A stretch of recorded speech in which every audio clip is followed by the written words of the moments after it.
money we carry for body. Ọ̀kín lọ lọ́jà ẹyẹ lè ń ro ló lájú. Ká ṣiṣẹ́ fún ilẹ̀ bàbá wa, ká ṣiṣẹ́ fún ìlú bàbá wa, ká jùmọ̀ sowọ́pọ̀ ká lè tójú Olúwa ga. Ọmọ Odùduwà ṣègìrì, ẹ dìde fún ẹ̀kọ́ adúláwọ̀, ká lè jọ jùmọ̀ gbé délẹ̀ ilé mi, káwa lọ́wọ́ bá ògo ilé wa. Ká ṣiṣẹ́ ká lè jọ gbàdé, ká lè gbàdé adé adúláwọ̀. Àwa ní ìmọ̀lẹ̀ tí yóò tàn káàkiri. KOKORO àwa là ń gbé tó lárugẹ.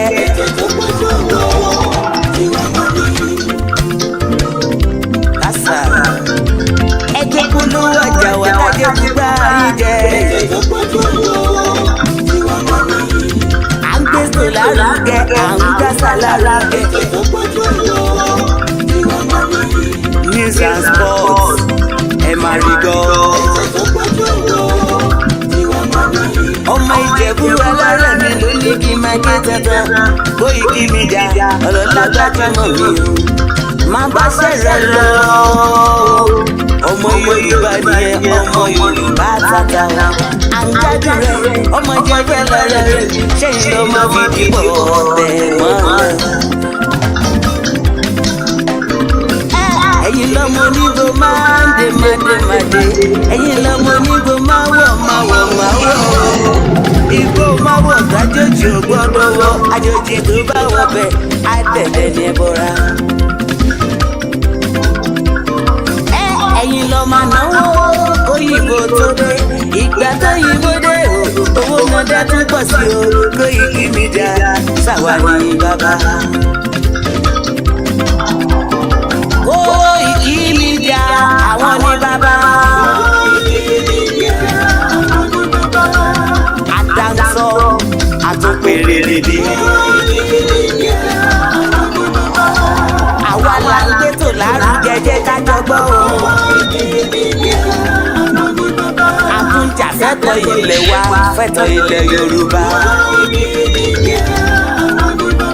Ọmọ Oòduà ni wá o, tọkàntọkàn. Ikú tó ṣe bí lébi òsì, àdìmú bàbá yọ.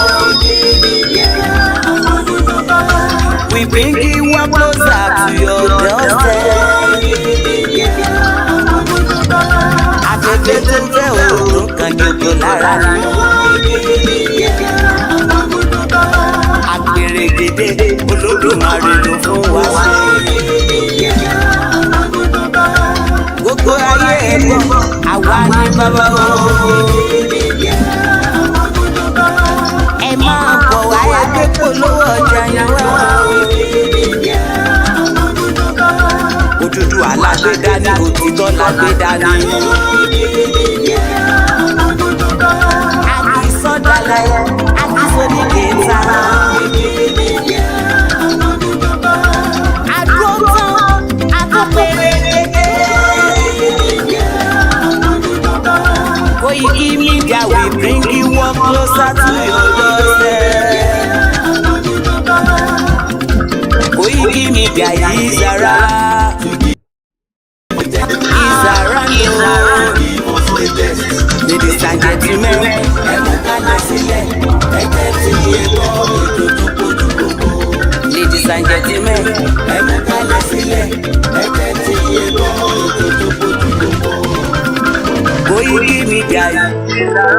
Ọmọ Ìbàràpá lápapọ̀, ẹ̀jẹ̀ adúpẹ́ lọ́wọ́ àjẹ ọmọ Yorùbá lápapọ̀, tìlé tó kó ẹ̀mí àgbọ̀, ẹ̀bá nǹkan mọ Adéyẹmọ.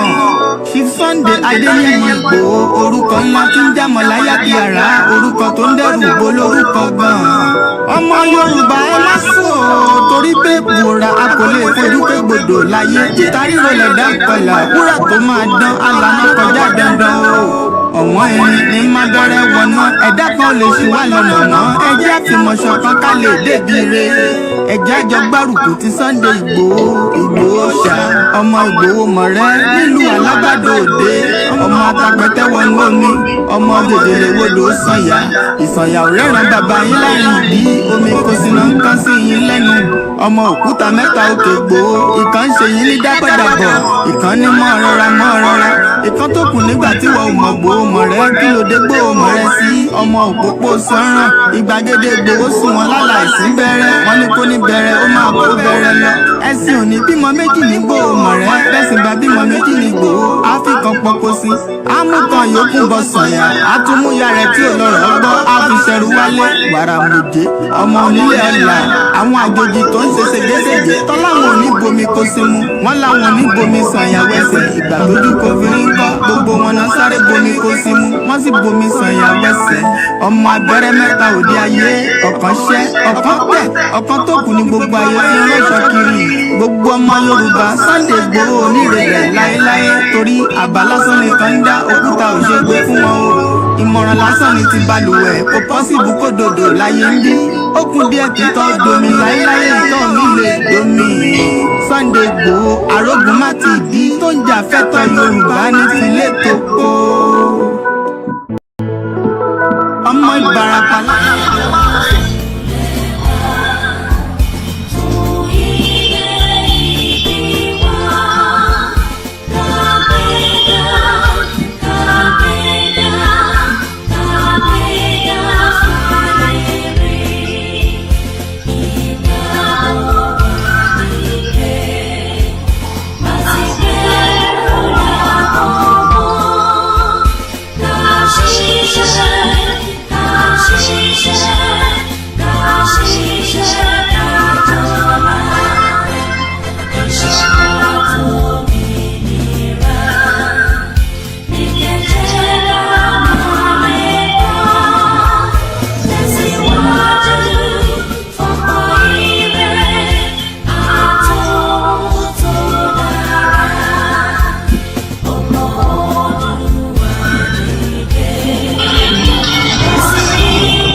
impediment to Yoruba development. It's the impediment to Yoruba development. Without Nigeria, we will be where we are. 1960, we were far ahead of South Korea and North Korea. We were far ahead of China even. We had television before France. We had radio before South Africa. Now look at where we are today. I think it's a shame that even any Yoruba man can be talking about restructuring at this point in time. What are we restructuring? This country that is already shot to pieces? I don't think that's what we want. But they are always talking about giving Nigeria a chance. The patience of Yoruba with Nigeria has come to an end. If you don't allow we Biafrans to go, that zoological republic called Nigeria will be a worse place than Somalia. And today it is happening. And if you have not applied for your Somalian visa, please try and do so. Should I say Somali visa? Try and do so as quickly as possible, because the zoo is on the path of destruction, and there is nothing man can do to reverse it. Mark today's date and what I'm telling you. Nigeria will be destroyed beyond human comprehension. Which is it for you, Dr. Obadiah? Do you think the government is unwilling or unable to protect the people of Southern Kaduna? In fact, it is not only unable, it is unwilling, and we have good reason to feel that they are part and parcel of the killers. Let me make some revelations to you. That's a very big allegation, Dr. Obadiah. The government is part and parcel of the killers. Yes. That's big. Yes. Yeah. Okay. How would the government just say, oh, it is revenge killing and so on? Then you leave it there. Oh, because it is revenge killing and so on and so forth. The body language of this administration, the body language of the state government shows clearly that they have a hand in the killings. No doubt about it. Because, you see, General Abacha, and people don't give him his due. Do you think you would have tolerated such nonsense? And let me make some revelations, because some of us also have our own intelligence networks. Okay. Have met with some of the bandits. We have met with some of their high commanders. One or two who have repented. They have sat down with us, not once, not twice. They told us that one of the northern governors is the commander of Boko Haram in Nigeria. Boko Haram and the bandits are one and the same thing. They have a sophisticated network. During this lockdown, their planes were moving up and down as though there was no lockdown. Moving ammunitions, moving logistics, moving money, and distributing them in different parts of the country. They are already in the south, in the rainforest of the south. They are everywhere. They told us that when they finish these rural killings, they will move to phase 2. The phase 2 is they will go into the urban cities, going from house to house, killing prominent people. I can tell you, this is the game plan. By 2022, they want to start a civil war in Nigeria. If I may just... IGBOHO, yes. who was also arrested, right. I've written severally on it, that he should also, because his determination for Oduduwa Republic is not a crime known international law. And that's the point I'm trying to make. That's the point I'm trying to raise with you. If it were not signaled to non-state actors and other ethnic agitators that they can actually go ahead, in the event that President Muhammadu Buhari really responds to your appeal. Excuse me. Yeah. You and I, we are living in Nigeria. You are talking about harmless people who are not armed. Are you not aware that in this country, some Boko Haram, some people accused of Boko Haram were released and traded for others by way of a quid pro quo? They say, okay, release some of us, then we will release some of your detained citizens. Are you not aware that that has gone on in this country? So what is the bad precedent of saying a non-violent person should be released from detention, from illegal detention, a detention that the United Nations has been found to be illegal and to be unconstitutional and to be torturous? I do not see anything that is setting any bad precedent there in a situation where as a matter of fact, some Boko Haram and armed bandits are being released in exchange for some of their members, where kidnappers are demanding from parents of children they have kidnapped to buy tarodo, tatache, tomatoes, vegetable oil, palm oil, uba, to buy salt, to buy rice, for them, beans, yams, for them to feed their children so as to keep them alive, to enable the parents pay ransom for them. What is the long precedent here that we are just saying find a political solution by going through the tenets and the provisions of the law? I do not personally see anything wrong with that at all, and there's none that I know of.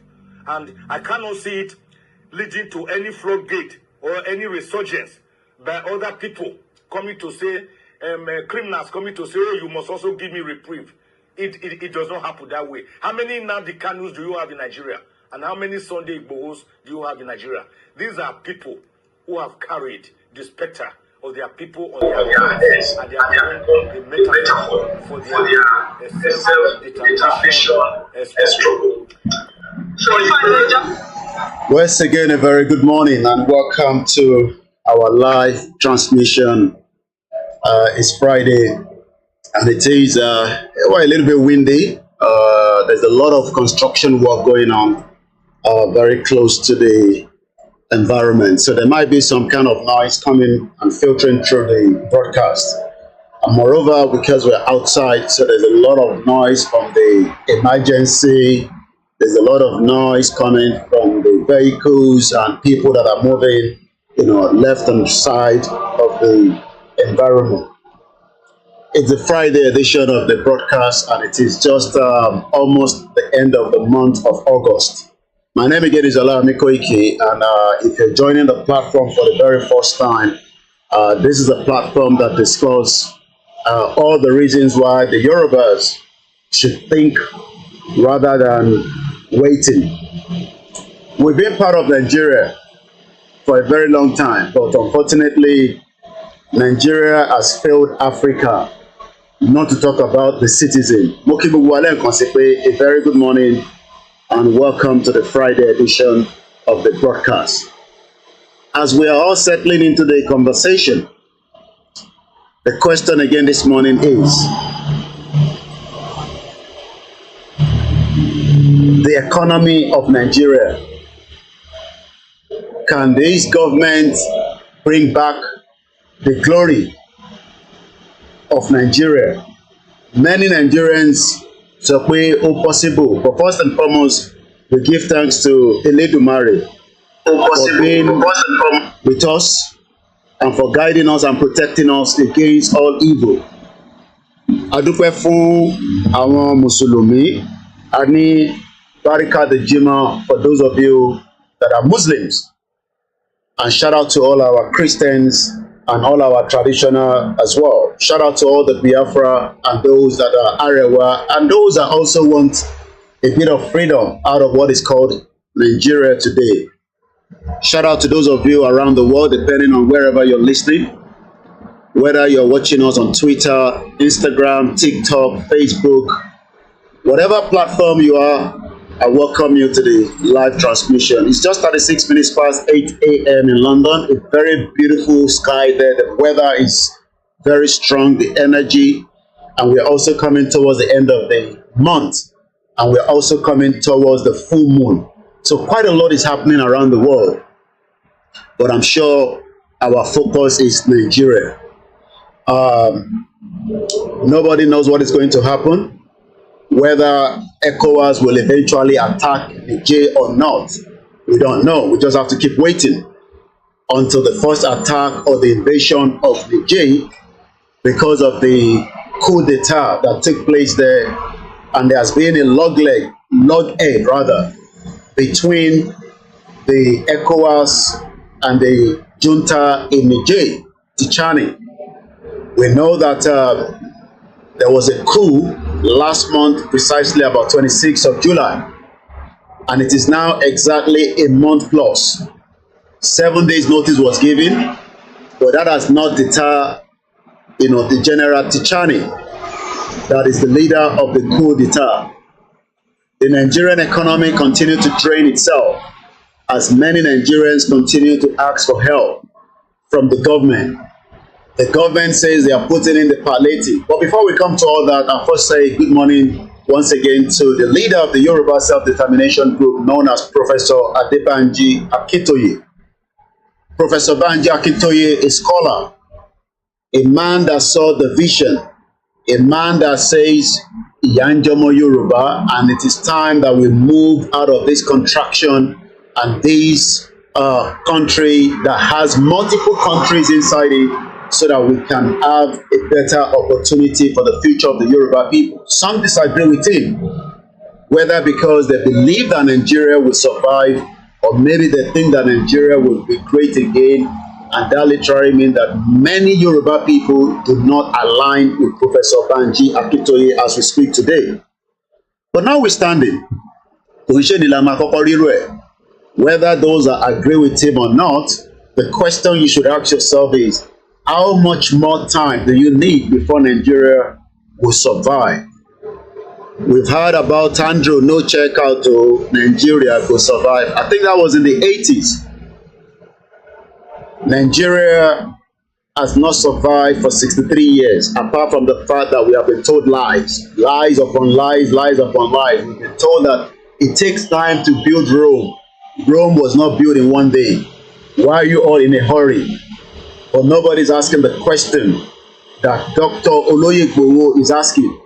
Why must we be in Nigeria? Nobody's asking the question that Chief Banji Ayiloge is asking. Why should we be in Nigeria when we can have our own system, where we can then start having new policy, when we can take care of ourselves, we can take care of humanity.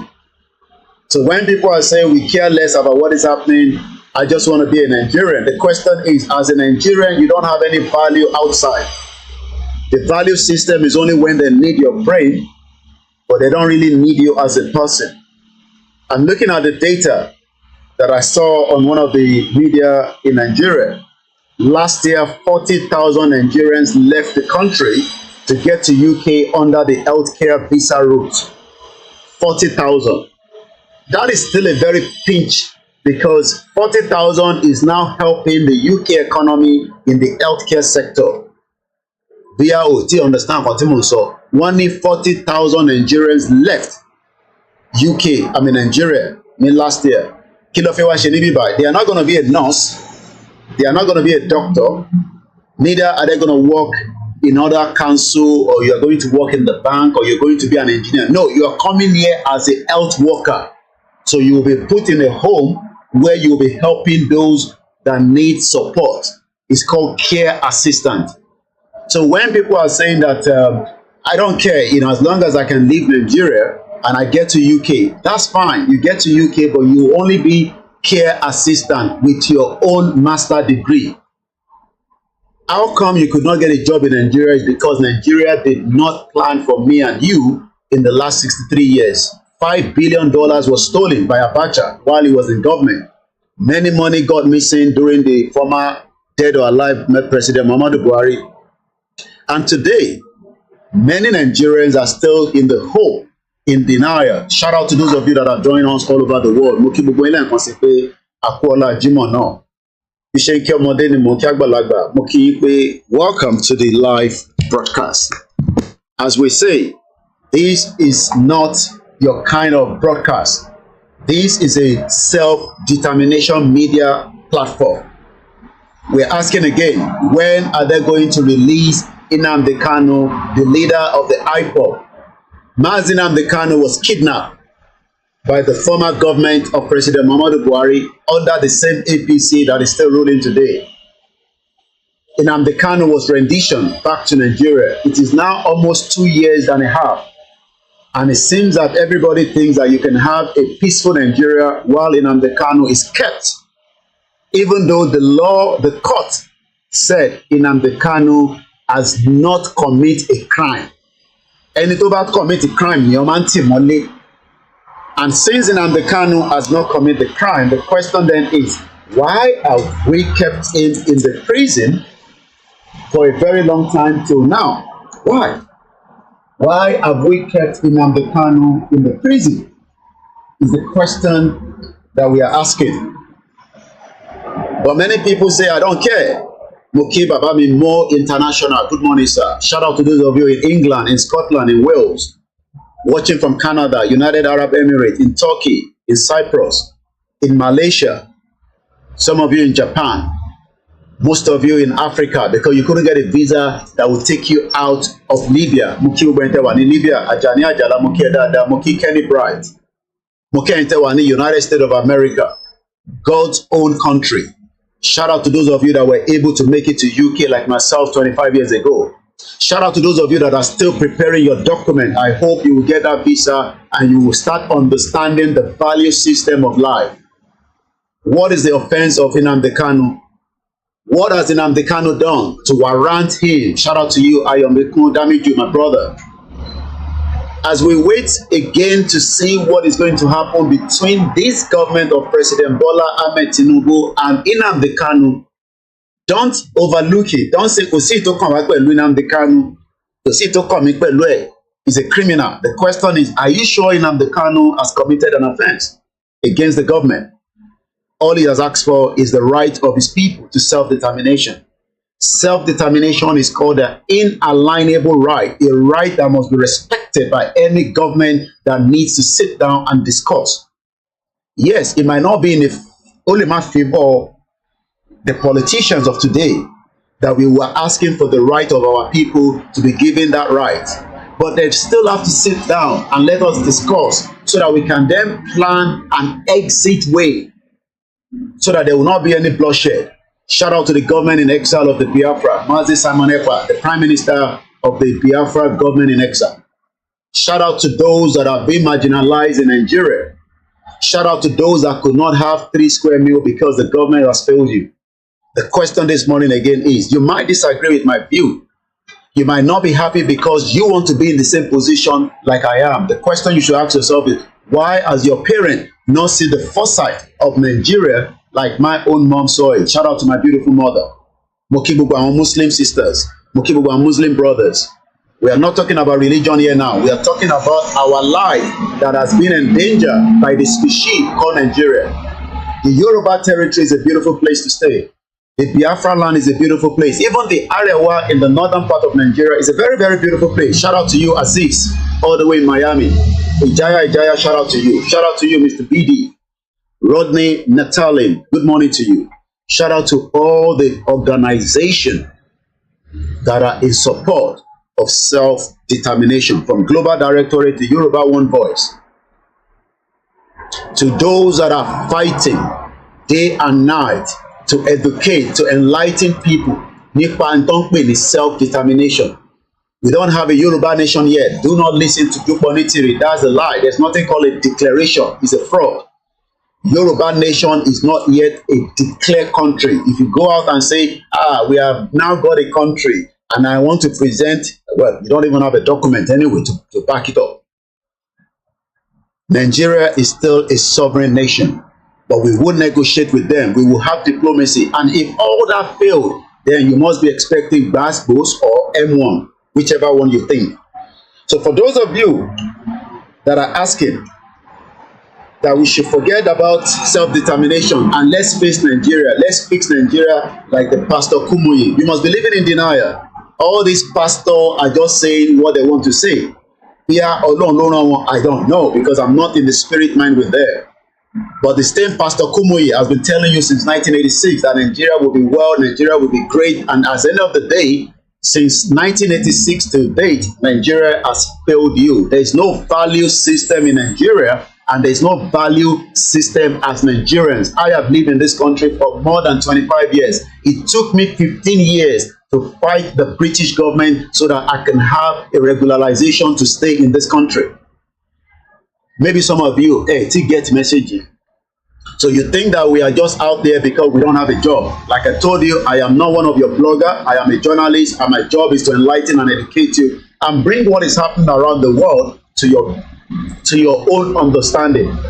Shout out to my children, shout out to my family. Benin Republic. Chief Sunday Adeyemo Igboho Shamogba fún Elatoke Dele. Shout out to you. I love you too much. And like I told you, I will be there any day, anytime, 24/7 for your services. Some say Igboho do not know what he's doing. He has actually run away from the broadcast, from the right to self-determination. 3 things happen to a freedom fighter. It's either you are killed, it's either you are in the prison, or it's either you are in exile. Mandela spent many years in the prison. Eventually, Mandela became the president of South Africa. Thomas Sankara could not survive it. He was killed by the West. So when we see Nnamdi Kanu today, it's because Nnamdi Kanu is one of those 3 from what I've just told you. It's either you are in the prison, it's either you are dead, or it's either you are in exile. So Igboho at the moment is in exile because he's asking for one thing, the right of self-determination of his people. Some of you think it's all about the Fulani in the forest. It's more than that. Let me tell you about your economy right now. The Nigerian economy is something that the world is interested. That is why Bola Tinubu promised that he will make sure that they go to war with Niger, because they need the Warri gas to travel to Europe, where I live. We need a lot of gas here. This is a cold weather. As I'm outside right now, I can feel the cold. Shout out to all our sisters, our mothers in Baghdad, in Qatar, in Oman. Most of you in Arab country, I'm sure you understand that they don't even value you as a Muslim from Nigeria, precisely. So when we talk about the self-determination, we are not talking about Muslim here, we are not talking about Islam here, we are not talking about Christianity, we are not talking about our religion as a traditionalist, but we are talking about value system of our culture. Oyiboni culture, Arabuni culture. Everybody has a culture, and we must protect that culture. We must protect our culture. Mo kí gbogbo ọba ilẹ̀ Yorùbá, mo kí yín látòkè délẹ̀ láì fẹ́ nìkan kan sílẹ̀. But the question we should ask is, do you think, you watching again today, what is your hope about Nigeria? They've just completed the BRICS in South Africa. And I was looking at the new countries that has been admitted into the BRICS. Kilongwe the BRICS, I told you that on Wednesday during the Niger Voices. A very beautiful seat, as you can see, very clean. The basic things of life is run by the council. There is a policy, and that policy must be respected. There is a law, that law must be respected regardless of whoever you are in any society like here in UK. So when we talk about Nigeria economy, the question is, what is your own understanding about this economy? We hear about billions budget. We've been hearing this budget since 1999 when we go back to democracy, whether from the state level to the federal. Ǹjẹ́ budget yẹn make any understanding sí wọ? Yes, we've been playing politics, but the politics have not survived, and it is not helping us as indigenous people. They can tell you lies. You can live in denial. Nigeria will never work. Kumoye, Adeboye, all of these pastors, imam, are fake, according to Rodney Natali. Keep the comment coming. I can read them, and I'll be reading them out as we go into the broadcast. Then can say, this is a live transmission in any Friday, 25th. August is done. When I look at many Nigerians that are hoping that something will turn around, and they'll be able to say to our face that that's so funny, but Nigeria will be great. Let me say this again. The West, our in the West, we're not talking about their citizen, because as far as we are concerned, I am part of the citizen of a Western country today, because I have another right to live in this country. I have the right to live in this country. I have the right to set up a business. I have the right to follow the system as long as it's a legal way. But the question is, we need you, your country, where Teminotiwa, in Nigeria. We now need our country to survive in this part of the world. Without Nigeria, without Africa, they cannot survive in this part of the world. This world that we are talking here in the West is European countries, America, China, India. They need our resources. They need our resources in large scale, in large volume. I was looking at Panama yesterday, and there's a particular canal, Tony Ship Mangba Kojanibe. And they are now complaining that the water level, the fresh water, is declining. It's the very fastest route. What I've been talking about through underground. When you travel through the underground, is because you want to get to the journey quicker. By today, Oyeki Nigeria TV underground system that can take you very fast. Boom! In the tunnel. I'm sure some of you have seen some of my videos in the tunnel. The reason why there's a tunnel is because the tunnel cut the hour of that journey. So when I was looking at the Panama yesterday, so they are complaining that for those of you on our system, maybe later on I'll be able to show us in this broadcast. If otherwise, I will show you later. It's a very, very, they built this a very long time ago. It's called Panama. So the way it works is, it's a very narrow route. For those of you that are engineer, you will get the message of what I'm talking about. I am just saying this so that you can get the understanding of the importance of Apapa, Ibiti, Aniomi, Niondo, Taifishire. Before you know, they might even be pumping our water and send it to another country.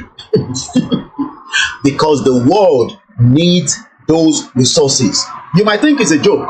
You think they cannot pump water from Apapa, from those parts of the world. They will pump the water. They will channel it to somewhere else. It's the pipe. The pipe to see me. Lay pipe. Why they have bomb in, just like they want to lay a pipe from Warri. Imagine you in Nigeria, you cannot even afford a cheap gas. Elosi Libya, you don't have gas. Libya. Elosi Libya, petrol. As a Nigerian, we should not even be paying too much for a petrol that we own. is our resources. Our lani abe lewa lo wa. It's not like we are going to Europe to bring the crude oil and then they are selling it back to us. No. But what they've done is we own it. We don't have the refinery. We send it out. They refine it. They bring it back. And that is why they don't the police per liter. Can somebody put it in the comment section? Clement, my brother, shout out to you. All hail Biafra. I greet people from Edo State. I greet you from, Kwara, from Kogi. Shout out to those of you in Kaduna. We know that you have been suppressed, you have been marginalized. Every one of us must start talking about the right as indigenous people. There's nothing called Nigeria, forget it. So let's come back again to Panama. So routes here to Dubai. So what happened is ship travels through it, but they need a lot of water. But the engineer part of it is that by the time the ship gets to a stage, it locks, it releases more water, it lifts the ship up, the ship moves, and then again, TTT ship crossing in the canal. It's like a canal. It's an engineer that was done a very long time ago. But they are now complaining it's about 800 naira per liter as I speak to you today. Somebody is just saying. So the question is, Mukiyawa, Felicia, Grandma, Ekabo Soweto, all our beautiful mothers, our Biamototo, what we need to more than listen, on Teja, on Ewedu. If sometimes you ask us, that's why everybody is now doing a skit. Where you go there, you do like a weary. Say, give me agbado, give me agbado. I get, and the person give agbado, and then they give 100,000, and you will see the emotion of people when they give them money in Nigeria, especially money that they are not expecting. Mowo Boboti, Trinity Lenkwe. Great guy. I'm not complaining about whatever anybody is doing, as long as whatever you're doing is serving humanity. Tiko de Nipala. The reason why I disagree with that guy is you don't mess around with minor. And I believe they should still do the case. Because first and foremost, kò ní ṣiṣẹ́ pẹ̀lú ọmọ kékeré mọ́ tó máa fi orúkọ ẹ̀sìn tó ń pè ní DBS kò ní lè ṣiṣẹ́ mọ́. But that's not where we're going. You see that when people give gifts that you are not expecting in Nigeria, you can see the emotional side of them that comes out quickly. But in reality, Nigeria should be taking care of every one of us. So, but because there's poverty in the land, so everybody is now doing a skit that they will make money anyway, due from viewership. But then it up 400,000 does not know that. I'm telling you, that's the way it works. All these, Shaggy, every one of them that are doing those skits, they are making good money from their content. But in reality, it is the responsibility of the government of Nigeria to take care of every one of us, not citizens. Do you expect me to go outside now and be doing a skit and say, open your pants, I will give you £100? Those girls will just look at me as that. Are you crazy? Did you just arrive in this country? Because these are young girls that are working. They have a good job. They are driving BMW. I can see them. Look, mini coupe, no. Sometimes you look at the people driving it, they are not up to 24 years old. As long as you are 16 and you have a driver license, you can drive in this country. But in Nigeria, it's opposite. So when people give you things, you are like, yay, I saw the way the guy that they gave a motorbike. I mean, I am not complaining about the gift, but I'm complaining about the government that has failed you economic-wise. That is why when people give you all these things, okay, Mr. Larry Lamina, you can feel the energy in you that, Eshegon, maybe left 400,000, maybe left 1 million. And shout out to everyone that is doing those kind of work, because at least, look, let me tell you, if you like, get Oriyomi Hamzat 1 million in Yoruba land, in every state, for the solve problem to one leg. If you like, make Cocoon Foundation to have branches in every local government. It cannot solve the problem. Cocoon Foundation is not a government. It is just like one body trying to elevate poverty in its own little way. And I'm telling you, Cocoon Foundation in what is known in Nigeria today. This is even too big. You can see how small, how tiny this is. That is a fraction of what they are doing. Because it is the job and the role of the government to defend and protect the citizen and make life comfortable through policy for those of you that wants to study, through policy for those of you that want to do business, through policy for those of you that cannot afford to do anything. So all these jobs that they are doing in Nigeria, all your NGOs, you can see that is the tiny fraction of whatever anybody is doing. Every one of them, whether you are doing a skit to support somebody, whether you are giving somebody food, whether you are a diaspora that say, I don't care about the Yoruba nation, I don't care about Biafra, but I will be sending money to Nigerians at home. You are sending money, but this is a fraction of what you're doing. The same person, therefore, God said, he will come back again and ask for more money because the economy of Nigeria is draining the business from there. So when we are saying that we want an open opportunity, we are not talking about these small pieces of what they are giving everybody. You can see it. This is the tiny part.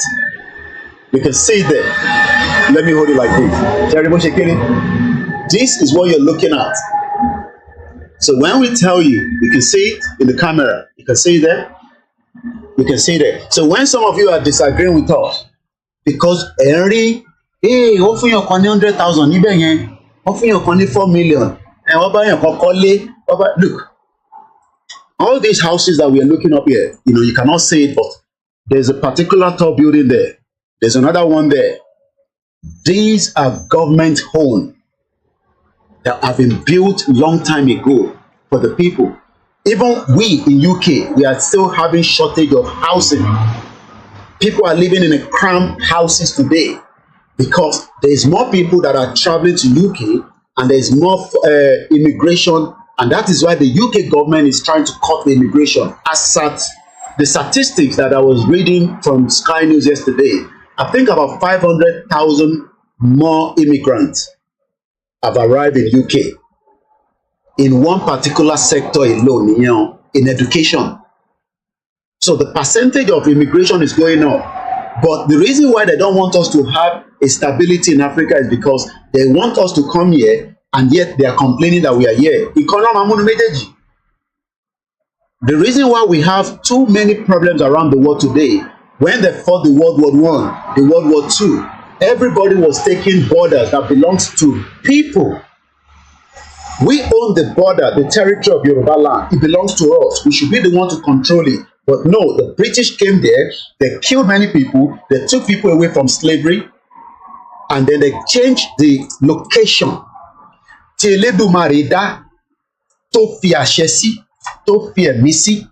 I mean, they now brought in their own religion.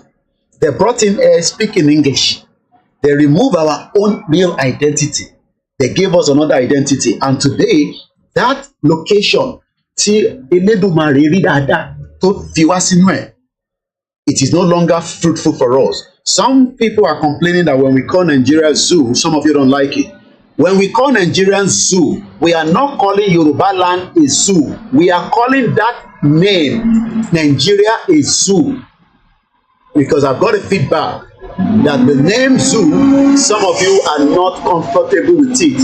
With abandoning Nigeria is a zoo. Nigeria is a zoo because even the zoo in UK, the zoo in America, the zoo in Europe is better than Nigeria. So taban look phrase here, we are not using the phrase to look, let me say something. Whatever we are saying it on that entity, the name. Tabambu Nigeria, Bule Yoruba, because that is a territory that is our own. That is a territory that belongs to us. Our Lani, we love it. So when people say, we don't, I've got kind of feedback from people that I won't like it, but Nigeria and the maybe that's the reason why some people are not following Yoruba Nation. Look, let me say this. If you like, you follow Yoruba Nation. If you like, you don't follow Yoruba Nation. It's as simple as that. You are still a Yoruba man. You are a Yoruba woman. When we get to where we want to get to, we will all live together, just like I am living with the English people. Not all of them are comfortable with the way I'm living with them, but they have no choice. I have lived with them for 25 years, and I have the same right like them. There are some sensitive jobs that they will not give to me in this country. And I'm not joking. Because I was not born here. So tó bá rò pé because you even have a British passport, they will check when you apply for that job and they will give you excuse not to give you that job. Some of you knows that. Some of you wants to get a good job. Not that you cannot become an MP, not that you can, but there are some sensitive jobs that they've restricted only to the real indigent. But the advantage is that for the part that I live here and I respect the law, an Englishman does not need to like me. I don't need to like him as well. An English woman does not need to like me. I don't need to like him as well. Just like you don't like the Igbos and the Hausa, but they can live with us and they will abide with the Constitution and the law. I am not talking about the 1999 fraudulent Constitution. I say good morning and welcome to the transmission. It's just coming up to 5 minutes past 9 a.m. And my name again is OLAMILEKAN. Let's come back again to the Nigerian economy. Mokin lórí Instagram, Mr. Adebanjo Sunday. Mokin ti Paris. System that works is not until you start Mapa Tesuba, Abikegbe Bible Sita. But the reason why the system in Yoruba land is not working is because we did not abide with our tradition as well. We have a tradition. We have a culture. And that is why lọ́pọ̀lọpọ̀ nílé púpọ̀ nù yín lẹ́sẹ̀ ń wọ́, I mean, you cannot put on this one anyway, because if you put on this one, you'll be a problem. A ní aṣọ tó yẹ ká wọ̀ lásìkò tó yẹ ká wọ̀ is because weather ti yín àti weather tiwa ó yàtọ̀. Good morning to you, Mr. Boboye Joseph. So when we look at the Nigerian economy, many of you say that economy will be built back, especially by Bola Tinubu. And I just laugh. Bola Tinubu knows that the economy is dead, but for his own selfish interest, he wants to continue to make sure that we are selling you as a country, as an entity to the West. So Bola Tinubu, the president of the Federal Republic of Nigeria, and Shetima, their own agenda is to continue the westernization, the imperialism that is happening today. Yes, some people will make money out of the government. Atayebaye niyen, Elobere Reno. Reno made a lot of money. Good morning to those of you that are joining us once again. Go and ask from Reno. Ẹ rò pé Abati tó ń sọ̀rọ̀ lórí Arise, you think ibẹ̀ owó yẹn nìkan lórí ni? No. Abati made a lot of money during Jonathan. Ẹ lọ bèrè lọ́wọ́ Doyin Okupe. He made a lot of money while Jonathan was in power. So in every government, people make money. I was reading a report online yesterday that Julius Berger, I'm sure some of you know that big construction company, that they keep renovating Aso Rock with billions of naira. Why should it be that same company látijọ́ tó ti bí èmi ni mo ti ń gbọ́ Julius Berger is a German company. They refuse to go out of Nigeria because Nigeria is their kokobe. Are you saying that ìwọ tó ń wò mí lẹ́nu, you cannot set up an engineering company to compete with Julius Berger? Because they have told you that Julius Berger is the best, why must you be the one that they will give the contract to? They are giving contract to Chinese engineers. Do you know that most of those Chinese workers, àwọn tó wà ní prison lọ kó wá sísàlẹ̀? How many of you know that? How many of you know that most of those Chinese that you're seeing in Lagos, in Abuja, in Zamfara, in Kaduna, they are prisoners. The workers, they are prisoners from China, lọ kó wá sísàlẹ̀, so that they are not even paying them the actual money for the job. So ẹni tó jẹ́ ẹlẹ́wọ̀n á tún máa wá dictate fún wọn nínú state as an indigene of Ogun State. You can see that it doesn't make sense.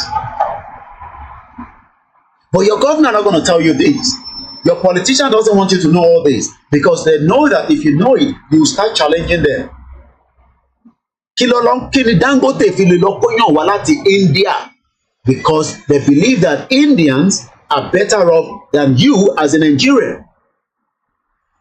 Do you know that there's about more than 20,000, if not more, workers from India working in the Dangote refinery? While you are there with your Bolekaja slippers, moving up and down, but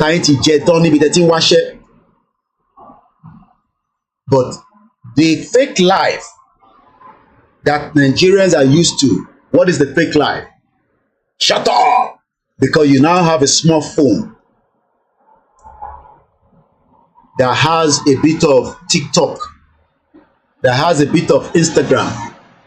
Rather than you to start getting to learn about the history that was hidden away from you, you have become part of those antagonists helping the politician to survive. And the same politicians, I won't care, they're excited that they need people that will attack those that are trying to educate many Nigerians on the reason why your economy has failed. Let's talk about the former President Buhari, dead or alive. Look at all the shenanigans that took place. Do you know that Dangote was given more access to the foreign reserve of Nigeria when you could not get access to dollar? I'm not talking about those of you that are not in money business. I'm talking about those that are doing business that needs to buy things from the outside because Nigeria is not producing anything. So why I tell you Duro the bank to give you probably maybe $20,000 because you just made that money to buy one or two things. Bank tells you no, we don't have such money. Anybody think I need 20,000? Go to your First Bank, go to your Access Bank, go to GT, go to Wema Bank, go to any bank in Nigeria today and tell them that you need $1 worth $20,000 and see if you can get it. And come back and tell me in the comment section. Do you know why? You can't get it. Because you are not part of those that they believe you need that kind of money.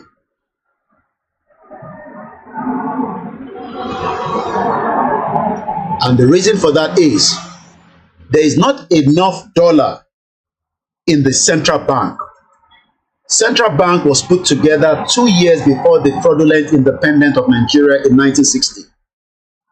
The Central Bank Act was from 1958 and everything was written from UK.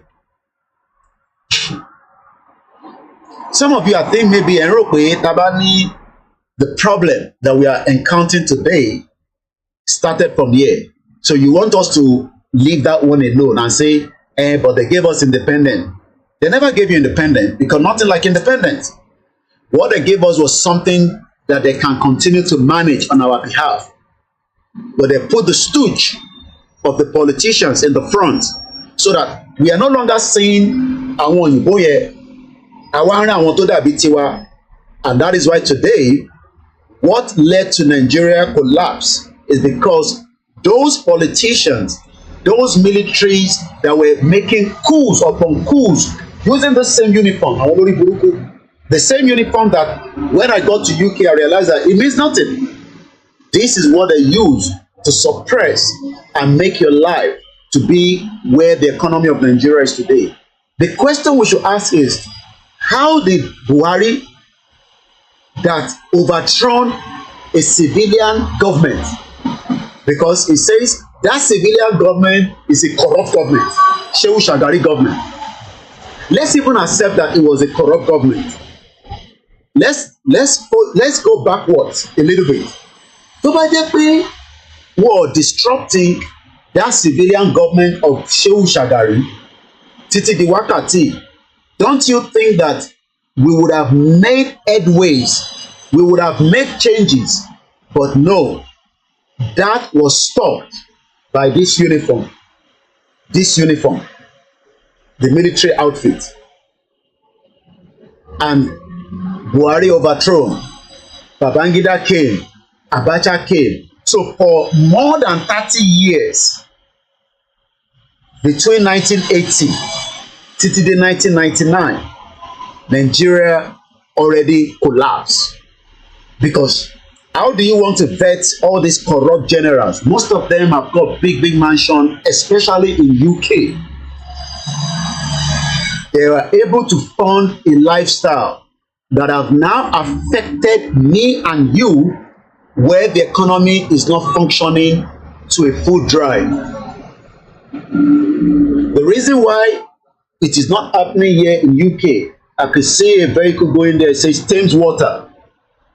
At the heart of daily life, you need water. Tó bá lọ toilet, o gbọ́dọ̀ lè tàmbà, àwọn tó ṣe lo omi, or kó lo wipes, or kó lo tissue paper. Tó bá wà nínú kitchen, o need omi. The same system is what we expect. I need to see vehicles, Nigerian Thames Water, àbí Nigerian Waterways, kìnìkan Nigerian Airways. All these was deliberately collapsed so that rather than having the Nigerian Airways, we now have the British Airways. Why should it be British Airways and Virgin Atlantic to bring us from London direct? Those are the two only flights to wá sí Nigeria. Any other one, you have to go through their country. Tó bá wọ Emirates, wà kọ́kọ́ lọ já, wà kọ́kọ́ gbé ẹ. I mean, you want to go to Nigeria, which is 6 hours. Wà kọ́kọ́ lọ sí Dubai. Wà wá ṣe stop. Ṣé o mọ̀ pé stopover yẹn is part of wasting our time? But tó bá lè fund ẹ̀, wà wá wọ Virgin. I gbé ẹ lọ sí Èkó direct, but you have to pay out of your nose. Wà wọ British Airways. How many Nigerians can afford it? Yes, some can afford it, those that have the means.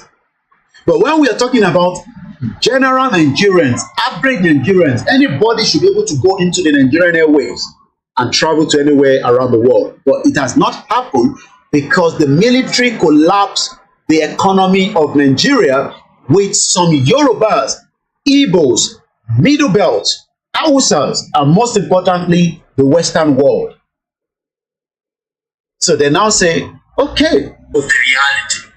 When we speak about the Danidas and NGOs, these are bodies whose raison d'etre is to ensure that we don't know where that one is coming from. There must be a technical glitch for that sound to be coming into it. The same Buhari that refused to allow rail in Lagos State, he stopped it, he destroyed it. Wọ́n tún wá lọ gbé agbádá fún, ó bọ́ ilé sílẹ̀, ó wá wọ agbádá, Tinubu wá gbé wá, wọ́n wá present ẹ̀ fún yín, ẹni tó ní master degree, ẹni tó ní BSc, kò ní ẹni kò kọ pépà kankan látijọ́ tó ti ṣe tán, látijọ́ tí Buhari ti ṣe tán as a military dictator, kò padà lọ sí school kankan. Ìbá tẹ̀ ṣe rí Ọbásanjọ́ yẹn tẹ̀ ṣe gbìyànjú díẹ̀, ó lọ ṣe mọ́ ìtàn pè ní education. Buhari ò lọ sí any kind of education kankan. Ó wá ń contest kò wọlé. Tinubu wá nókè, èmi á gbé ẹ wọlé, bọ̀ tó bá di pé wọ́n bá ṣe tán, èmi náà gbọ́dọ̀ wá jẹ president. And you are now in the hope that it will take Tinubu to rectify, to repair, to fix the damage of the what we call economy of Nigeria. For 30 years, 1980 títí dé 1990, that's 10 years. 1990 títí dé 2000, that's another 10 years. Ó di 20. 2000 àti lọ sí 2030. Almost 30 years of military intervention in that corrupt system.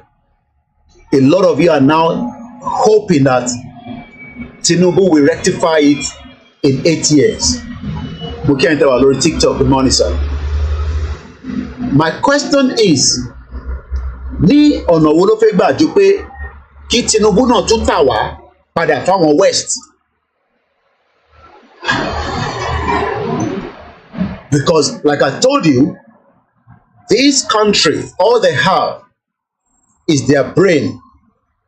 They have less mineral resources. Listen to me very well. UK, I don't know about any other country, but if I say I don't know, it's just praise.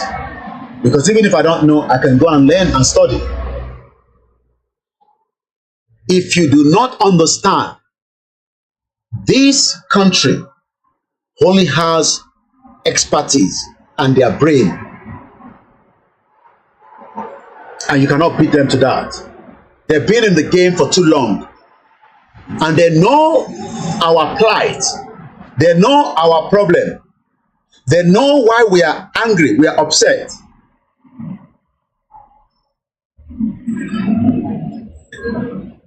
But at the end of the day, they do not want you at home to understand that the reason why your economy is not working is not because of the politician, it's because there's an interference. Interference, kò lè wà prosper. Kí ni the first interference in Nigeria? We are never won. That is the first interference. We are never won. It does not matter if Tinubu brings Igbo into his government, brings Hausa. I was on Twitter yesterday, and a imam ni ó complain pé kí ló dé tí wọ́n lo Christian ìyẹn Wike as a minister of FCT.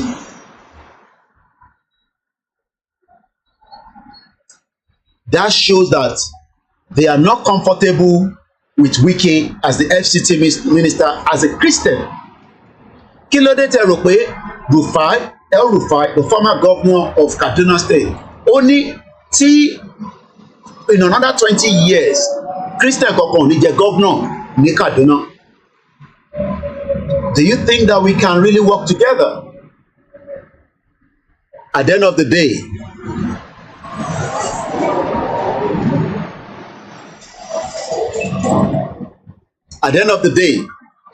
most of you, especially àwọn blockhead tó wà ní abroad, àwọn tó ti ráyè jápa,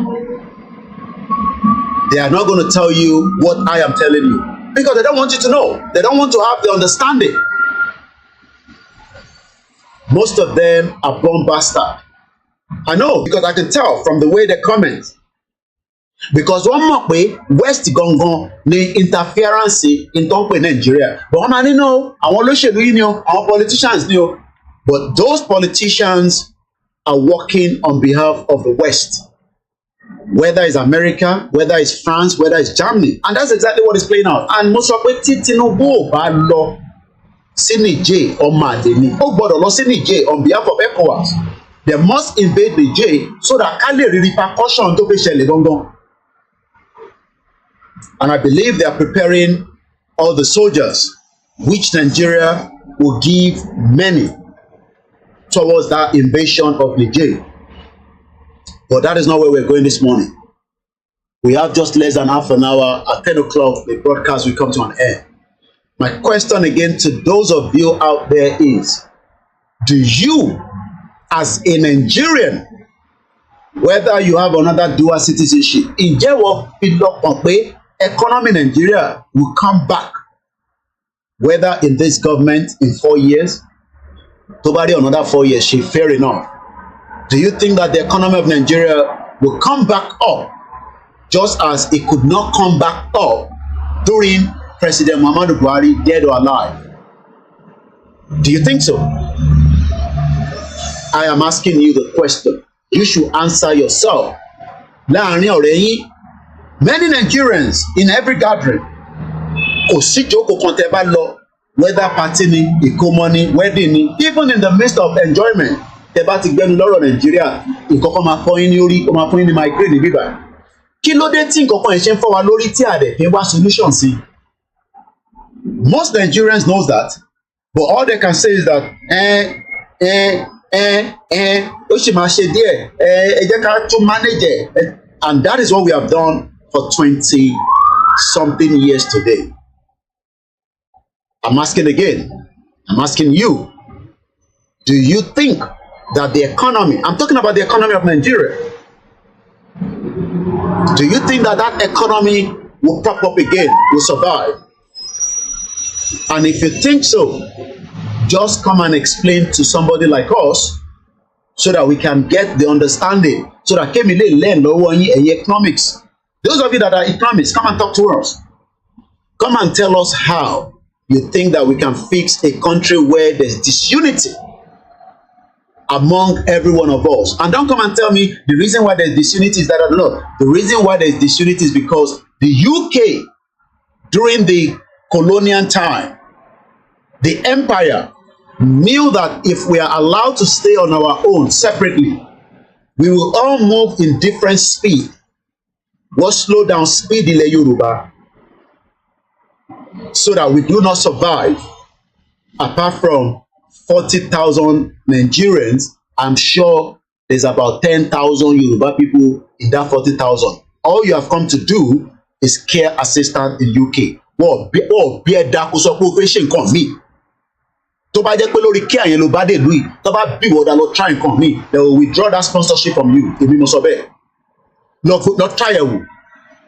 Ìwọ tó náà ní master degree tó wá wọlé pẹ̀lú care, ìwọ lọ try ẹ̀ pé o fẹ́ lọ fi kàwé, wàá rí pé irọ́ ló pa, wọ́n máa withdraw ẹ̀ lọ́wọ́ ẹ̀. Àfi tó bá lọ wá route to me, and that means immigration officer máa sọ fún ẹ pé èyí táwọn fi fún ẹ ní work permit òun ni pé kó wá máa support care industry tí wọ́n ti ní shortage. Ọlọ́pàá ló ń kọjá lọ. Gbọ́ mi dáadáa. According to what we are told, 40,000 Nigerians ó wà nínú business this day, paper àtàrọ̀ ẹ̀.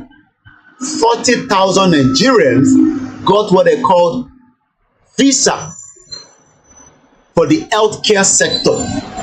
Tó bá ní healthcare, you are not coming here as a nurse, you are not coming here as a midwife, even if that is what you study, even if that is what you have done in Nigeria, you are coming here to work in the care home. Care home, ọmọ tó ń pè ní care home, ibi tá a ti ń tọ́jú àwọn tí wọ́n ti dàgbà, tí wọ́n need ìtọ́jú tó pọ̀, a dẹ̀ gbọ́dọ̀ fún wọn ní care system nílùú yìí. That is what you're coming to do, because we already have a shortfall in that sector nílùú yìí. You are not coming here to become our doctor. No, we are not going to give you that job. You are not coming here to come and sweep the road. No, you are not coming here to do such. You are only coming here. Mo kẹ́ ń tẹ́ wà lórí TikTok. Àwọn ọlọ́pọlọ mo bá sọ̀rọ̀, kò ń ṣe àwọn tó máa wá tọkàn gan gẹ́gẹ́gẹ́gẹ́gẹ́. Nah, I'm not talking to those kind of people. I am talking to those that can walk out and ask questions. Ask your politician questions. They don't want you to ask questions, so when you come here, we give you opportunity to ask questions, and some of you sometimes you abuse it.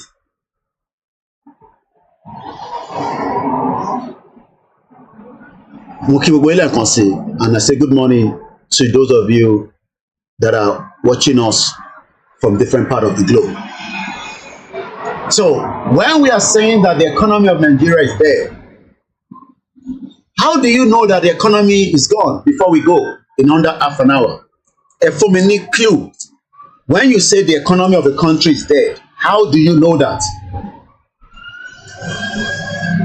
How do you know that an economy of a country is gone? I want to raise some of your comments. Mokimomiwa, Mofo Oluwa, Taba sọ pé economy ìlú kan kò ṣiṣẹ́. How do we get the message? How do we know? What are the indices? INDEXES. Indices. Kí làwọn indices tá a máa fi sọ pé ọmọ economy ìlú yìí ìjẹ́ta sí bí o.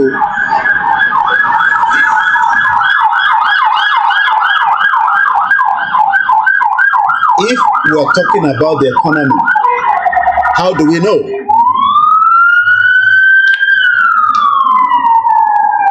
How do we know? How do we know that the economy is dead?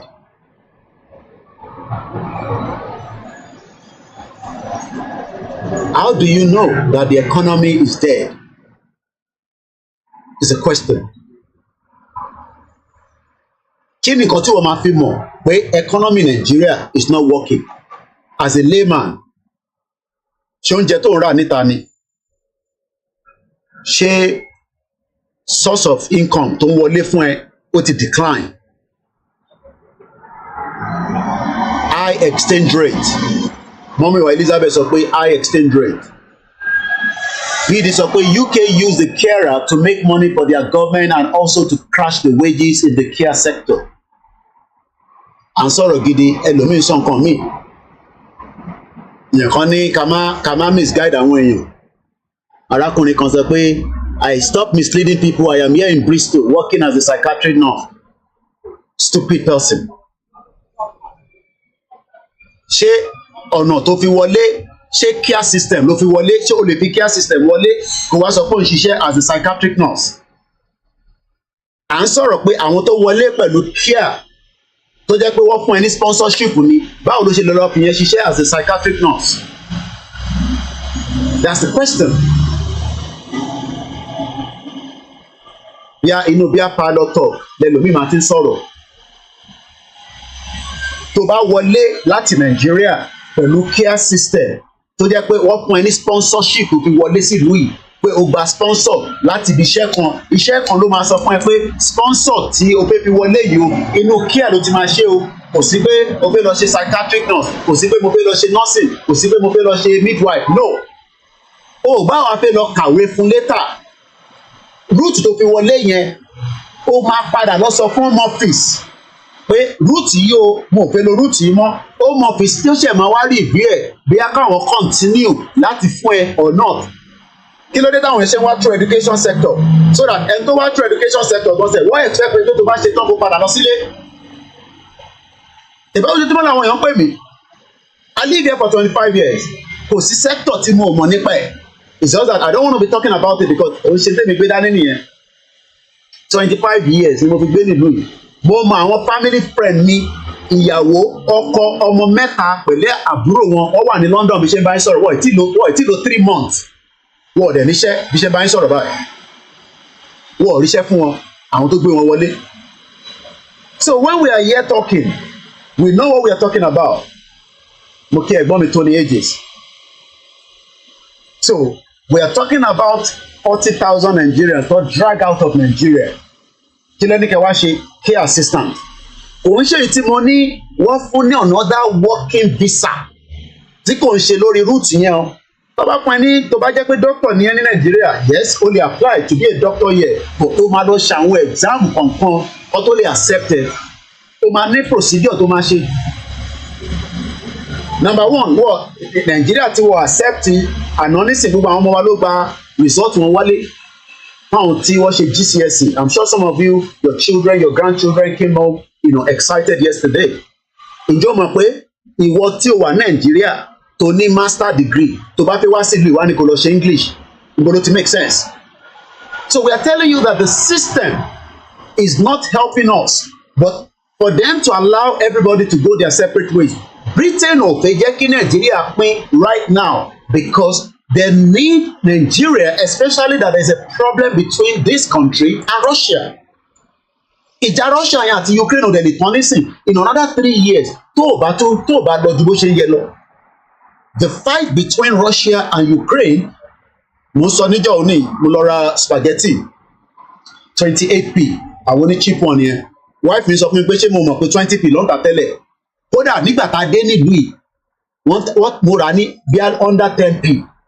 Tó bá ti lọ sí Lidl wàá ra spaghetti, but a lè ra spaghetti yẹn mọ́ ní 20p, ó ti di 28p nítorí pé kí ni there is a crisis in another region tí wọ́n ti ń kó wheat wá.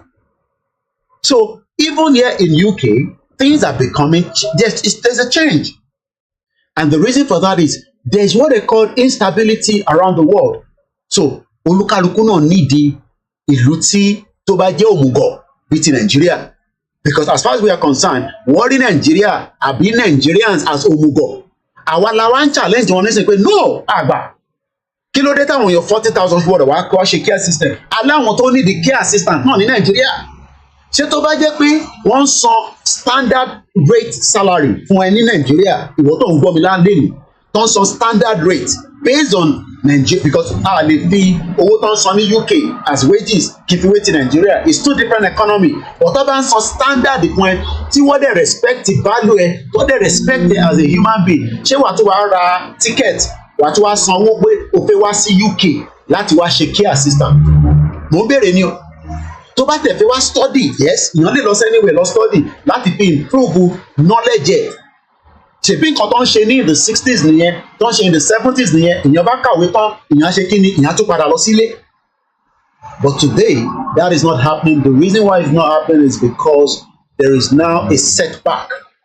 So we have now lost more than 5 generations of people.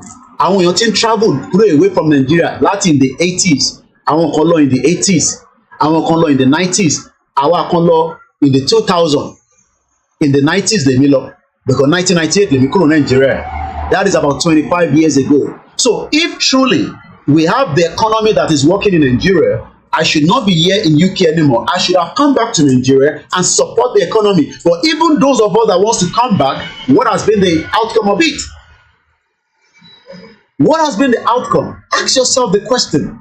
But àwọn West mọ̀ pé ọ̀rọ̀ táwa ń sọ nísìn, ọ̀rọ̀ tó gbọ́dọ̀ ṣí létí. Not that we don't want to have cordial relationship with the West. We can still have cordial relationship with them. We can still have, these beautiful units of country to country. But why must it be in a Nigeria that it does not have the value system? Tó bá ní value system ni as a Commonwealth citizen, why has it taken me longer to be regularized as a citizen in this country? Why has it taken me longer? So people torí pé wọ́n tọ́ fún ní sponsorship. Top 2 years visa. Sometimes I laugh. 15 years ni mo fi bá wọn fa ọ̀rọ̀ immigration mi níbi. O mọ̀ tán pé ní 15 years. 15 years ni mo fi bá wọn drag ẹ̀ pa a lọ sí court at some point around mo tẹ̀ rántí the precise time. I was even taken to the airport tó fẹ́ deport me. Ìwọ wá rò pé ní 2023, even when immigration is becoming difficult, bọ́bá fún ẹ ní 2 years, má jẹ́ tún ẹ̀ 2 years yẹn kó tó dijú kó tó ṣe ó ti tán. Kò tó wá ń ṣe pé 2 years, ṣé o mọ̀ pé ó tún máa sanwó fún renewal? An average renewal of immigration in UK will cost you nothing less than £3,000. Lọ́kàn yín ó lè rò pé nǹkan tá à ń sọ pé kí ló wá lè tó yẹ bí màá lọ ṣiṣẹ́ màá ṣe gbogbo okay, but I am talking about, does it mean that your life ṣèbí reason tẹ́mi ṣe lè wà níbí báyìí tí mo feel within the system because I left Nigeria in my 20s. Ìwọ tó wá ti pé 40 years old, o ti pé 50, ìwọ ṣe wá fẹ́ kúrò ní Nàìjíríà, o ṣe fẹ́ wá go through that same yes, I mean láàrin pé èmi dúró 15 years ẹlòmíì ti gbàwé ẹ̀ láàrin ẹ̀. Olúkálukú ló mọ root tó fi gbàwé ẹ̀, ẹlòmíì ṣèyàwó, ẹlòmíì olúkálukú ló ní root ẹ̀. Bẹ́ẹ̀mi ṣe gba tèmi ó máa yàtọ̀ sí bí wọ́n ṣe gba tiẹ̀. Ẹni tó dé lẹ́yìn ni ó gbàwé tí mo mọ̀ nítorí pé ọ̀nà tó fi gbà ó yàtọ̀ sí tèmi. But what we are saying is that ṣé bí a ṣe fẹ́ máa bá lọ náà lélẹ̀? Do you think that the Nigerian economy will stabilize to enable you not to even think of going out of Nigeria? Ìyẹn làkọ́kọ́. Do you think that the Nigerian economy will be stable for those of us outside Nigeria to return back and also contribute into the system? I'm asking the question. Àríyàn kankan dáhùn. Ọ̀nà méjì ni tí Nigeria economy bá da, that means pé ìwọ tó wà nínú Nigeria ó gbọ́dọ̀ ní anything tó sọ pé o fẹ́ travel out ó gbọ́dọ̀ wà nínú country yẹn so that kó lè build Nigeria. Àwa tá wà níta náà bí ìlú èmi náà a gbọ́dọ̀ padà wá sílé kájọ wájọ ṣọwọ́ ṣe. Tó bá jẹ́ pé ó máa ṣiṣẹ́ bẹ́ẹ̀ ni look, màá páàkì gbogbo ẹrù mi lálẹ́ yìí màá máa bọ̀ ní Nàìjíríà, mo ò dẹ̀ fẹ́ gbé lẹ́kọ̀ọ́, mo fẹ́ lọ gbé níjẹ̀bú Òde. Ṣé mo lè gbé níjẹ̀bú Òde tí wọ́n máa respect the views ni? Not pé nǹkan tí mò ń sọ views that pé tí bá wà níjẹ̀bú Òde màá ní council tó gbọ́dọ̀ ṣiṣẹ́ fún mi tèmi náà dẹ̀ gbọ́dọ̀ ṣiṣẹ́ fún, màá ní system tó ń ṣiṣẹ́. That is what we are kí ló ń pè ní life. Okay, gbogbo tí mò ń wò níbí báyìí nísìn right, mò ń wò lọ báyìí, mò ń wò lọ báyìí, mò ń wò kè báyìí, mò ń wò sàlẹ̀ báyìí. It is a system. It is a system. That is why we are asking, do you think that Nigeria under this government Ṣebí Buhari promise gbogbo our diaspora pé come back home. Ẹ̀yin máa bọ̀ nílé, we will work together, we will fix Nigeria, we will build Nigeria. Is that not what we have been told for a very long time? That we are going to build Nigeria. We have been told that we are going to build Nigeria together. Just like Tinubu is saying now that slogan Tinubu tó ń lò nísìnyí, renew change. Nobody is arguing with him. It's a renewed change, that's fine. À ń wò lọ́wọ́lọ́wọ́. But a gbọ́dọ̀ study ẹ̀ dáadáa because a fẹ́ ṣe mistake tá a ṣe nígbà Buhari. Because nígbà Buhari wá sí London. Ó lọ sí different, just like bí Tinubu ṣe lọ jẹun ní, I'm not sure bí Tinubu máa lè jẹun ní Rúbẹ̀ ẹ̀mọ́ nísìn. But a rántí pé Tinubu wá sí London, ó lọ jẹun ní 805. Tó ń jó, ẹ rántí fídíò yẹn. Tó ń jó, èmi ni máa wọlé sí nǹkan tẹ́ bá ṣe ẹ̀ bá àtọ́jú owó kẹ́tọ́jú epo.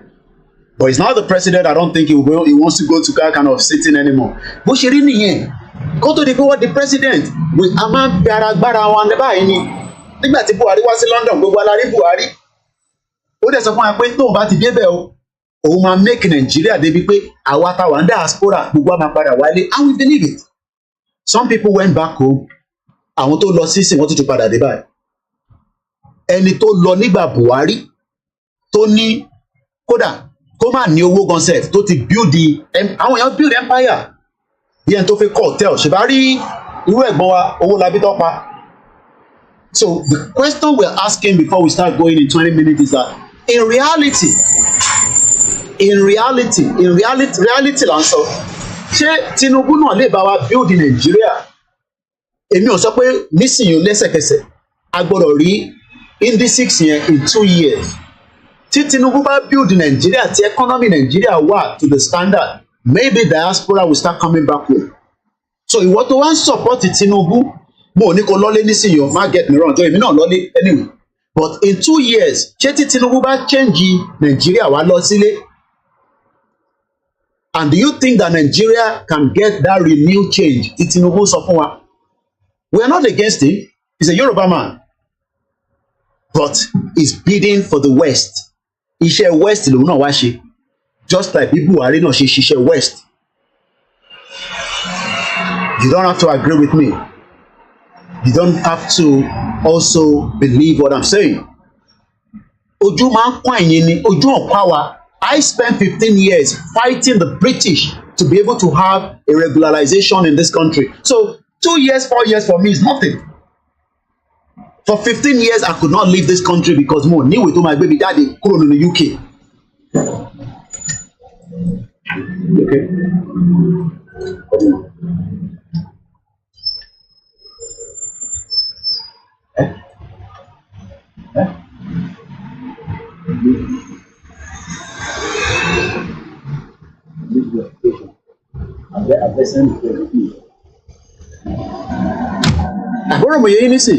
What we are saying is that, okay, you don't want Nigeria to divide, no problem. Can this government give us the system where the most important, what is the most important thing for a country to be able to survive?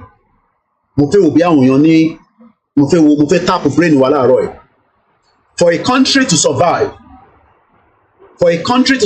what is the, what do we expect Tinubu to give us so that me and you as a diaspora can, and I don't want to live in Lagos State because Lagos, as far as I'm concerned, is a shithole. I want to go to Jebu in Ogun State. I want to live with you in Ogun State. But what do you think I will need and you and tó wà nílé, because we are running the same blood. Blood tó ràn lára mi, òun náà ló ràn lára tiwọn náà. We are running the same blood. Blood yìí náà ni kò sí kankan tó yàtọ̀. Forget about the skin. Forget about almost skin, but boy, no pressure. Forget about that. If they eat better for people, I see and so low skin is because he lives inside their condition. He drives inside their condition vehicle. If you are living the same life as well, your skin will be fresh. Okay, so forget that. My question is, what do you think I need most? Shegun say electricity. I don't even think it's electricity that we need. What do you think that we need? But part of it is electricity. What do you think we need?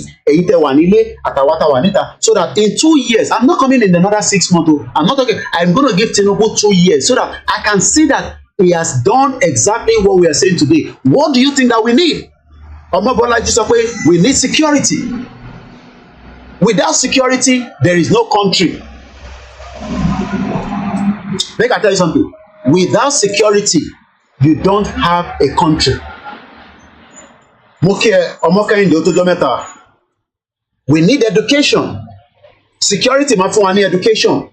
Do you know that there's security in education? Do you know that my mom went back to university in this country at the age of 70 plus?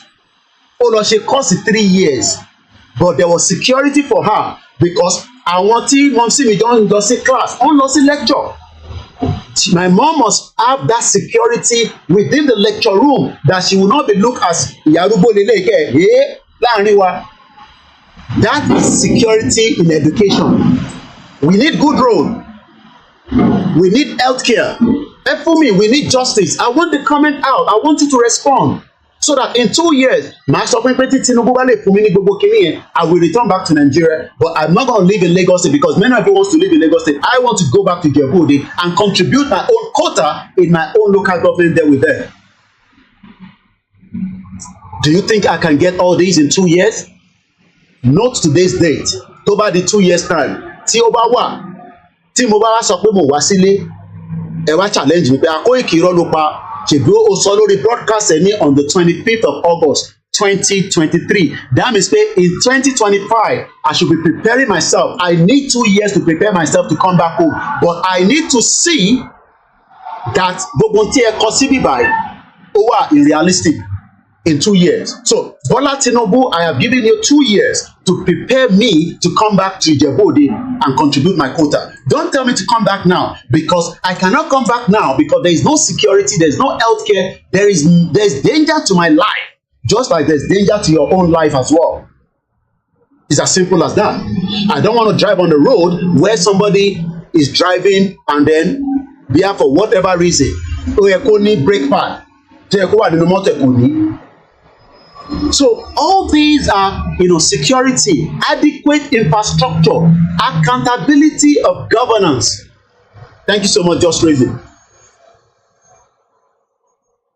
Mommy me tell us no, 2 years ago. 1 year I get in 2 years. No, we should be able to get it in 2 years. If Tinubu is serious, he has now his ministers, he has things in place. We need industry, not church. It does not matter. I have a church close to me. I can say that church is closed now. Everybody's lost Ibishe. Over the just Sunday, I've been here by. Why she praise and worship. Gbogbo àsàlátù lé ní nísìn. Oh my God. Ever day South is by. Oh my God. Man love àwọn Yorùbá tó wà níbẹ̀. This broadcast is coming to an end on this platform, on Instagram, on Olayomi Koiki. Mo charge the phone yẹn mọ́jú lánàá. Ó ṣe pé mo ní náà mo gbàgbé ni. You will love the Yoruba people. So what we have been saying, we could not get this for 25 years or 24 years of democracy. So you now think that because Tinubu is a Yoruba man, is there, he will change the mindset that will allow all these things to work. Honey, how can you fix everything in 2 years? Well, why can't it be? He's the president. That is why I said that is Nigeria able to survive economic-wise? Because if Nigeria economy was good, Tinubu will have the money to fund all this. I don't know how he's going to do it in 2 years. My job is Tinubu should do it because he's the president. He has told us that he wants to bring Nigeria, he wants to make Nigeria great. Whether it is not realistic, but I want it to be realistic. It should have been realistic if his government of the previous government, because Tinubu náà ló wà nínú previous government, ìyàtọ̀ tó kọ́ níbẹ̀ ni pé Buhari ló wà lókè, Tinubu wà nísàlẹ̀, Tinubu ti wá wà lókè nísìn. Kí ló dé tí Buhari kò ṣe dáadáa kí Tinubu kò wá ṣe continuation? Ṣèbí wọ́n ní government is continuity. Is that not what they normally tell us? Government is continuity. So for 8 years, Buhari could not do exactly what I have said. So you are now thinking that Tinubu too will do it. Oh, so is 2 years too small? Is that what you're saying? Well, Tinubu wasn't the president, but it is his government. It is part of. Look, let me say something. Buhari ò lè ṣe. Why did they allow Buhari to go back again another 4 years? They should have stopped Buhari because Buhari was already burúkú that could not do it in the first 4 years. Kí lẹ rò pé government change nílùú? The reason why we change government is because when the ministers, the cabinet says, kí lẹ rò pé Rishi Sunak ṣe wà ńbẹ̀? We have the shortest prime minister, woman tó lọ tán yẹn, is because the cabinet did not believe in her anymore. But because that is why we are saying that Nigeria is not a country that people are being honest, especially the politicians. They should not have given Buhari another 4 years, but because everybody wanted to just make their own, or maybe there's an agreement. We don't even know what kind of agreement that they have. There was an agreement between Tinubu and Buhari. So Buhari was never going to do 4 years. So apart from that now, do you think that in 4 years, Tinubu will survive to build the economy to an extent that many investors will come to Nigeria? So we should not defend Tinubu. We should ask Tinubu that why did that APC failed you as Nigerians for 8 years? Because Tinubu brought in Buhari. Everybody knows that. That's why I said we wait for it 2 years. But 2 years for me is more than enough for us to see that there will be change that you want. But Tinubu don't work with the only change, because they call it change. Next level is now calling his own renew Shege. That's all I can say. Thank you so much for joining us this morning once again for the lecture. Whatever I say is my own view as Yoruba man that believe that Nigeria is putting us backwards. It does not matter how brilliant Edu is, the new finance minister. I wish him the best of luck. I think Adeosun eventually resigned after they wanted to destroy her. Let's hope Wale Edu Lonja or Edu Ked is the new finance minister. Let's wish them all the best as they now start the job to build the Nigeria of your dream. But I, Olayomi Koiki of Koikimedia, a self-determination campaigner, do not agree that the economy of Nigeria will make me, as a Yoruba man, to be respected in Nigeria. Because the value system as a Nigerian, I've not even achieved it in UK. Maybe you don't know that. As a Nigerian, who respect me be. Kò síbi tí bá lọ nísìnyí tí bá náà fáìlì Nàìjíríà sí wọn bá wọn pé what passport is this? Kí lélẹ̀? When it is meant to be the most populous black nation in the world. When I travel to Bano passport, so I gbé passport ìlú olele. Tọ́tù mama gbé telescope. The passport office in Nigeria here in UK that you have to pay over £200 to get your passport. I know that there's shenanigans going on in the High Commission. Ẹ lọ síbẹ̀ láàárọ̀ anything. So already as a Nigerian, I don't even have a value system living in UK, because that value system is the reason why I now have to apply for the UK right to live in this country and work, so that I can present a different document anytime I go out to especially places. Do you know that I cannot even use my Nigerian passport? Tibani Mope won't apply online. I would rather use my driver license in UK. Do you know that my driver license is more valid than the Nigerian passport? Do you know that? When Nigeria is meant to be the best, as we are told, when Nigeria is meant to be the best, everything has a process. You don't just get a British passport like that. Money moved from UK for 15 years. You think it's easy? Come out from anywhere for 15 years.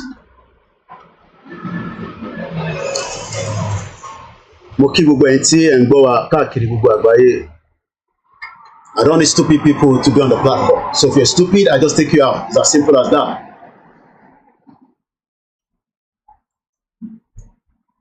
I'm talking to people that can reason. I'm not talking to a young man, Olori Buruku bomb bastard, that you have 10 kobo and you cannot reason. So we are all waiting. I will be here. I am not in a hurry. You are in a hurry. Magic. Okay, I am not in a hurry.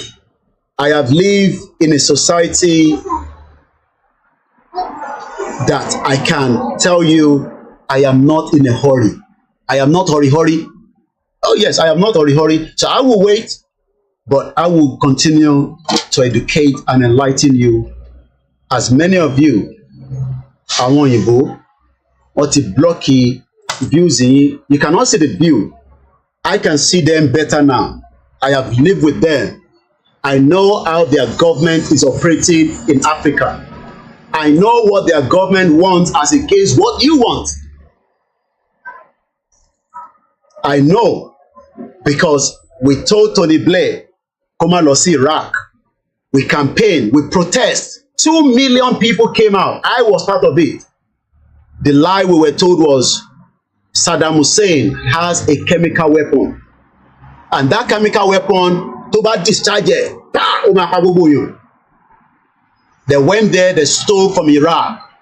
Gbogbo gold reservoir, gbogbo gold wọn tán ní níbẹ̀, wọ́n kó padà wá. We saw the images. People were killed by the British soldier, the American soldiers. Innocent people were killed. Today, ẹ lọ wo Iraq. Iraq is now in a complete shambles. Let's leave Iraq. Ẹ lọ sí Libya.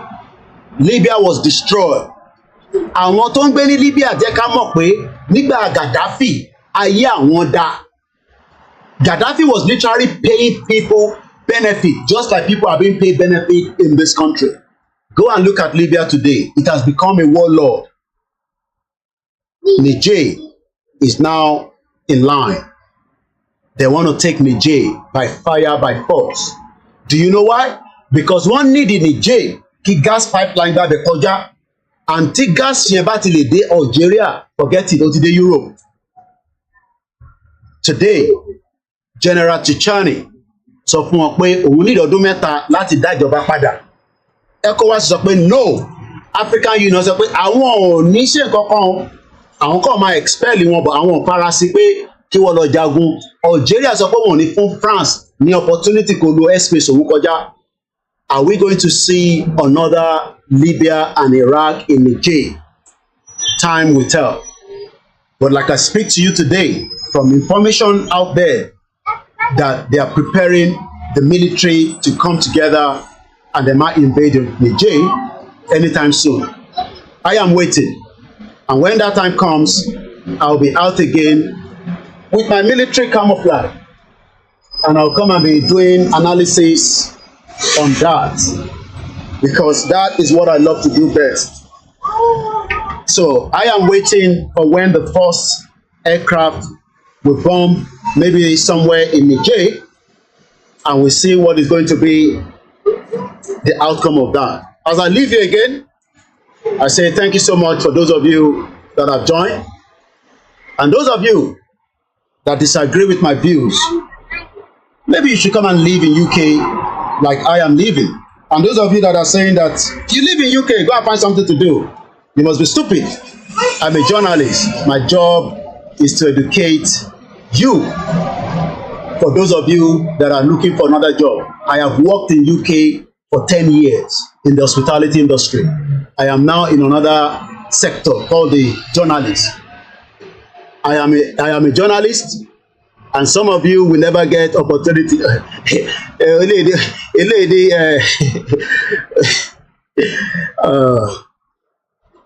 Say lady with the UK. Arata, they are for visa to was in UK. You know, some people that are so upset, you know, they're upset because they couldn't get a visa to UK, you know. Hello, me fẹ́ gba visa UK, wọ́n fún ní UK, wọ́n fún ní visa, all the disappointed. Say, me no want for am, ẹ má for am me o. Yes, somebody is even reminding me about Syria. I didn't even mention Syria.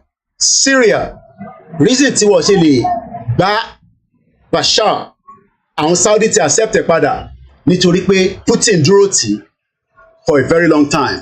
They tried everything. Wọ́n rán ISIS, wọ́n rán gbogbo ẹ̀ sí Syria. They couldn't destroy Syria because Syria had a support from Russia, Putin. And that is why al-Bashar is still surviving today. And on that note, thank you so much, everyone. Mo kí gbogbo yín lẹ́ẹ̀kan sí. Have a very good afternoon. Join me. Ẹ̀yin tẹ́ ń gbọ́ wa ní orí platform wa. We are not coming live on Star Radio UK or koikimedia. We are coming live on the backup YouTube channel known as WD76 Media. Lẹ́ẹ̀kan sí, tẹ́ bá fẹ́ wò live. If not, you will have to watch a repeated one that I'm going to upload. But if you want to watch it live, when I'll be discussing in the next 1 hour with Archie on Star Radio UK on Nigeria, you can join us on the backup YouTube channel known as WD76 Media. The link is out there. Lẹ́ẹ̀kan sí, mo kí gbogbo wa, Oòduà gbè wá, kò ní gbé ọ̀dàlẹ̀. And on that note, have a very good afternoon, good morning, and enjoy the rest of the day. We'll be out again in 1 hour's time when I come out for the update of FOLAYEMI Moke and Temilori Mixella. We are back now on the Mixella. We had some technical glitch. Comrade Plan B, Allow Baba, and the rest of you that have been, we've strained you too much using your MB on the other platform. What is the Mixella? It's just like an audio version where you can listen. It's a bit more cheaper than all other platforms as well. And on that note, have a very good afternoon and bye for now.